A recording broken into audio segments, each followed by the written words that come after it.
Global warming is forecast to have a catastrophic effect on weather all over the planet.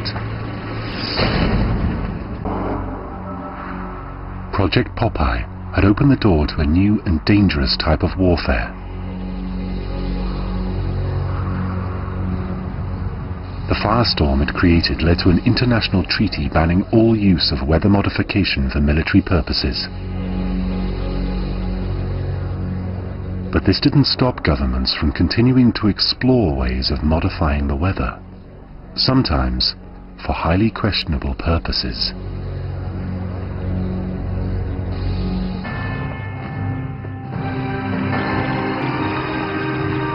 For decades, the Soviet Union seeded clouds before they reached Moscow in order to prevent rainfall on their big military parades.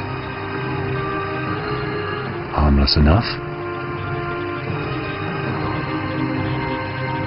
But evidence has recently come to light that the Soviet authorities also use this technology for something much more sinister, the effects of which are still being felt today.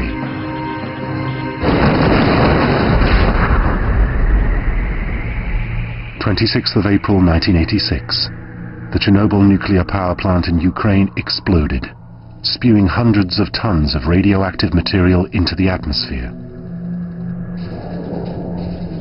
and creating the most horrific nuclear disaster in history.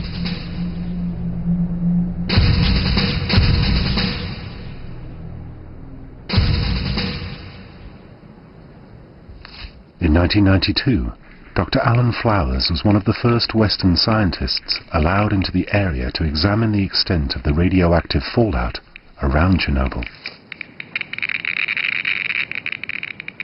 He was working in Gomel, in the Republic of Belarus, in a region that lies between Chernobyl and Moscow.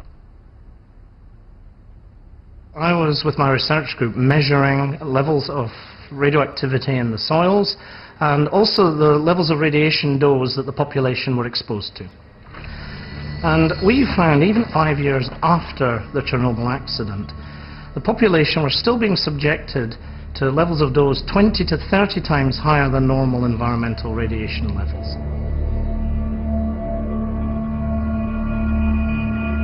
Many children in Belarus were showing the effects of intense radiation poisoning. But how was this possible so far from the reactor? We would not normally expect, at a distance of 150 to 200 kilometers, such high levels of radioactivity, unless, of course, there had been some very unusual and intense rain.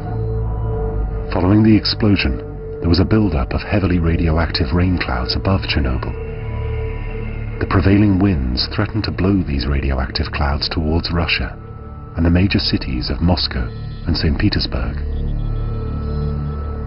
But the rain never reached these cities. Instead, bouts of very heavy rain fell on the southeastern corner of Belarus, the same area that Dr. Flowers revealed to be showing unusually high levels of radioactivity.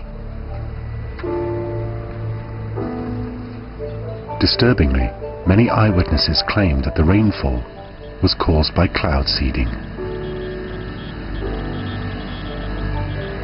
One of our colleagues told us about the Sunday immediately after Chernobyl, when he drove back from the city of Gomel in very heavy rain and noticing aeroplanes in the sky with coloured materials coming out and trailing them.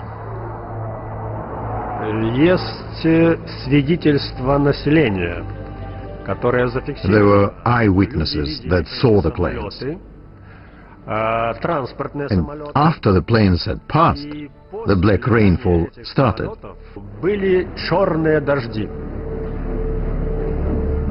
Dr. Zion Pazniak, a Belarusian scientist and politician, is convinced that to save Moscow, the Soviet authorities deliberately rained out radioactive material on Belarus and openly accused them of doing so.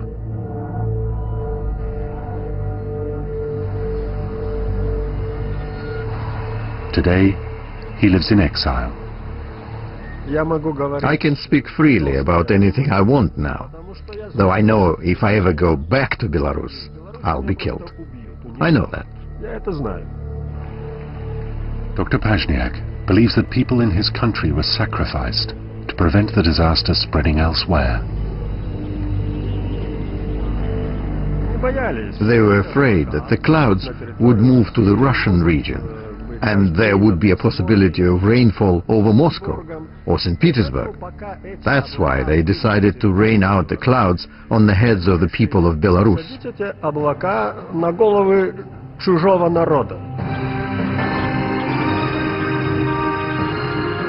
The Moscow authorities denied that cloud seeding had taken place after the accident. However, last year, at the 20th anniversary of the Chernobyl disaster, among those honored for their bravery was a pilot called Major Alexei Grushin. The award he received was for cloud seeding operations during the Chernobyl cleanup. I am proud to say that I took part in the operations back in 1986. My comrades are proud as well. The area where my crew was actively influencing the clouds was near Chernobyl, not only in the 30-kilometer zone, but out to a distance of 50, 70, even 100 kilometers.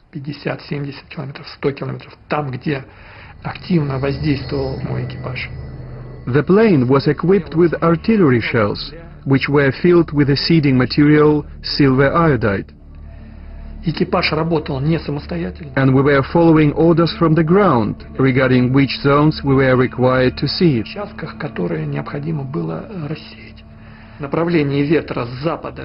The wind direction was moving from west to east, and the radioactive clouds were threatening to reach the highly populated areas of Moscow, Voronezh, Nizhny Novgorod and Yaroslavl.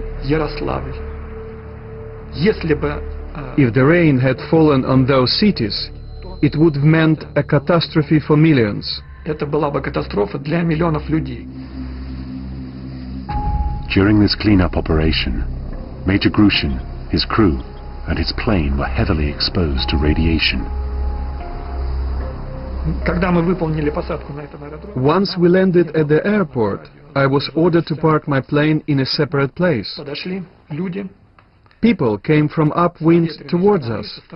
They were dressed in anti-radiation outfits and held devices to measure radiation. They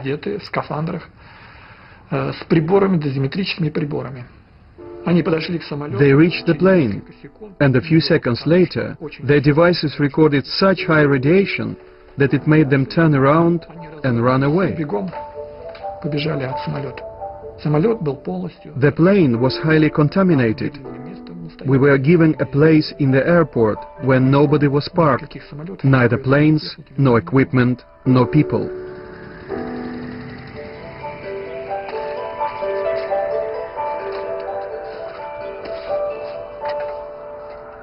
The ruins of the Chernobyl power plant stayed highly radioactive for long after the explosion. And Major Grushin said he and others continued to conduct cloud seeding missions months after the blast.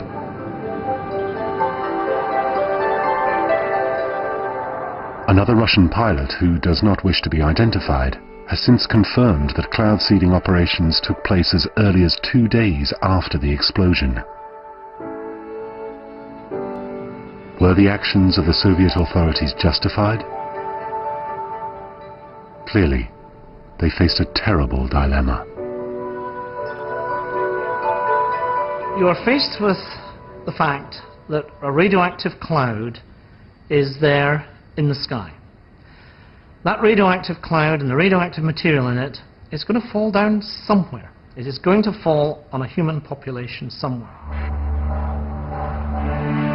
So if you are in Moscow, you have a very difficult decision to make. Do you let nature take its course, and that may then result in this cloud falling on millions and millions of people in Moscow? Or do you intervene? And do you use the technical resources that you have and try to minimize the number of population that this cloud will affect?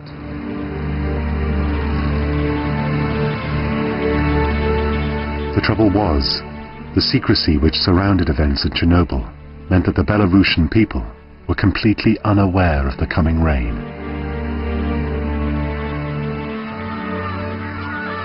The local population talk about how there was absolutely no warning before these heavy rains and the radioactive fallout arrived. Now, if somebody in Moscow knew that there was going to be artificial fallout created in this area, it would have been quite possible to mitigate against that by warning the population to stay indoors, by distributing potassium iodide tablets. It is quite clear that these actions did not take place.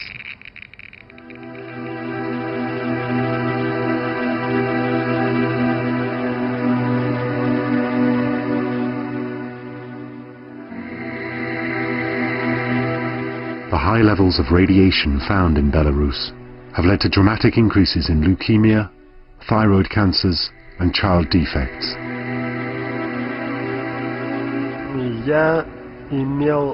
I had lots of friends in the area where the cloud seeding took place. They had to move away from their homes, and their children became ill. Thyroid cancer has increased amongst children by 50 times in the area where the cloud seeding took place. If there had been no cloud seeding, there would be no radiation. Even if the radiation had reached that far, it would never have been on such a huge scale. They decided to keep the cloud seeding quiet. They thought that the public would never find out about it. Everything would stay a secret and nobody would need to take responsibility.